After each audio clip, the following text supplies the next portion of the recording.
நீங்கள் பெருசாக ஒரு நல்ல படிப்பு படிக்கலையா? ஒரு 8th தான் முடிச்சிருக்கீங்க, இல்லை சில பேர் நான் ஸ்கூலுக்கு பெருசாக நான் போனது கிடையாது, 12th அப்புறம் நான் எதுவும் நான் பெருசாக படிக்கல, 10th அப்புறம் படிக்கல, வெறும் டிப்ளமோ முடிச்சிருக்கேன், இல்லை இன்ஜினியரிங் பேருக்கு நான் முடிச்சிருக்கேன், இல்லைன்னா ஆர்ட்ஸ் முடிச்சிருக்கேன், எனக்கு ஒரு நல்ல ஜாப் வேணும், ஒரு நல்ல கம்பெனியில் எனக்கு வேலை வேணும் அப்படின்னு நினச்சிட்டு இருக்கீங்களா? உங்களுக்கு இது டெஃபினட்டாக ஒரு ஜாப் ஓரியன்டாக இருக்கக்கூடிய ஒன் ஆஃப் த வீடியோ ஃபுல்லாக பாருங்கள். நீங்கள் ஒரு நல்ல ஒரு மெக்கானிக்கல் ஓரியன்டாக இல்லைன்னா ஒரு மேனுஃபேக்சரிங் ஓரியன்டாக ஒரு சென்னை, ஹைதராபாத் இந்த மாதிரி ஒரு ஸ்டேட்டில் நீங்கள் ஒரு நல்ல ரோலில் போகணும். அதாவது ஒரு 10 to 15,000 20,000 அந்த மாதிரி ரேஞ்சில் எனக்கு எப்படியாவது ஒரு நல்ல கம்பெனி ஆன்வோர்ட் ஆகிட்டுனா அதுக்கப்புறம் நான் இம்ப்ரூவேஷன் ஆகிடுவேன் அப்படின்ற மாதிரி இன்டென்ஷனில் இருக்கீங்களா? உங்களுக்கு எதுனா இந்த வீடியோ. நம்ம என்ன பண்ணுறோம் அப்படின்னா, மார்க்கெட்டில் இருக்கக்கூடிய ஆப்பர்ச்சுனிட்டியை பேஸ் பண்ணி அவங்க அந்த கம்பெனி, இப்போ ஃபார் எக்ஸாம்பிள் நீங்கள் ஒரு ஸ்னைடர் எலக்ட்ரிக் அந்த மாதிரி கம்பெனி, மேனுஃபேக்சரிங் ப்ரொடக்ஷன் கம்பெனியில் ஒரு ஓப்பனிங்ஸ் இருக்குது.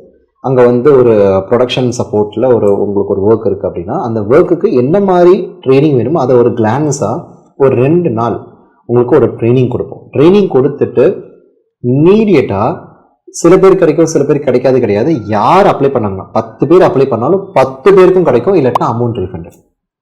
இப்போ இதோட ட்ரைனிங் சார்ஜஸ்ன்னு பார்த்தீங்கன்னா உங்களுக்கு ஒரு 4,000 rupees அவங்க சார்ஜ் பண்ணுறாங்க. இந்த ட்ரைனிங் எதுக்கு 4,000 சார்ஜ் பண்ணுறாங்கன்னா, இந்த 4,000 உங்களுக்கு அந்த கம்பெனியில் என்ன மாதிரிலாம் கேட்பாங்க, என்ன மாதிரிலாம் ஒர்க் இருக்க போகுது, லொக்கேஷன் என்ன, உங்களோட ஸ்கில்ஸ் இருக்குது, எந்த இதில் மேட்ச் பண்ணால் கரெக்டாக இருக்குன்ட்டு எல்லாமே அனலைசிஸ் பண்ணி உங்களுக்கு ட்ரைனிங் கொடுத்து ஆஃபர் வாங்கி கையில் கொடுத்து ஆன்போர்டு ஆகிற வரைக்கும் கம்ப்ளீட்டாக டீம் சப்போர்ட் பண்ணுவோம். இது கான்ட்ராக்டாக அப்படின்னா சில கம்பெனியில் கான்ட்ராக்ட் ரோல் கிடைக்கும், சில கம்பெனியில் பெர்மனெண்ட் ரிலவெண்ட்டாக கூட எடுப்பாங்க, இல்லைன்னா டெம்பரவரியாக உங்களை எடுத்துட்டு அதுக்கப்புறம் பெர்மனெண்ட் மாற்றுவோம். ஸோ டிபெண்ட்ஸ் தான். நீங்கள் கொஞ்சம் முடிஞ்ச வரைக்கும் படிச்சிருக்கீங்க, படிக்கலைன்றதெல்லாம் ஒரே பண்ணிக்க வேண்டாம்.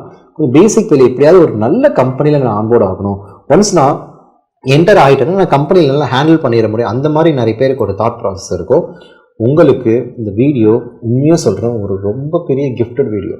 ஏன்னா இந்த ஸ்க்ரீனில் இருக்கிற நம்பரை பார்த்துட்டு கால் பண்ணி என்ரோல் பண்ணுறவங்களுக்கு அவங்களோட கரியரே மாறப்போகுது. ஏன்னா மார்க்கெட்டில் டிமாண்டு அதிகமாகுது, production back to back increase ஆகிட்டே இருக்குது. அதுக்கு ரெலவெண்ட்டான மேன் பவர் இல்லாதனால நம்மளை மாதிரி ஒரு கன்சல்டன்ட் மூலிமா they are trying to get some candidate. So உங்களுக்கு நீங்கள் இங்கிலீஷ் பேசுகிறீங்க, ஹிந்தி தெரியும், தமிழ் தெரியும், வாட் எவர் ப்ராப்ளமே கிடையாது, 100% ஜாப் ஃபுல் பண்ணிடலாம். வெறும் 4,000 rupees மட்டும் அந்த ட்ரைனிங் சார்ஜஸ் மட்டும் நீங்கள் பே பண்ணுற மாதிரி இருக்கும். வேறு எந்த ஒரு ஹிடன் சார்ஜஸும் இதில் இருக்கவே இருக்காது ஃபார் ஷூர். மறக்காமல் ஸ்க்ரீனில் இருக்கிற நம்பரை காண்டாக்ட் பண்ணுங்கள். ப்ராக்டிக்கலாக கம்பெனி ஓரியன்டாக ஒரு நாள் 2 நாள் மேக்ஸிமம் 3 நாளில் ட்ரைனிங் முடிச்சுட்டு வித்தின் வீக்குள்ளே நீங்கள் ஆஃபர் வாங்கிட்டு போயிட்டே இருக்கலாம்.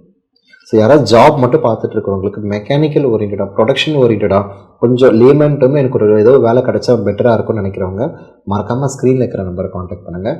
டெஃபினட்டாக it will be a game changer for sure. Thank you.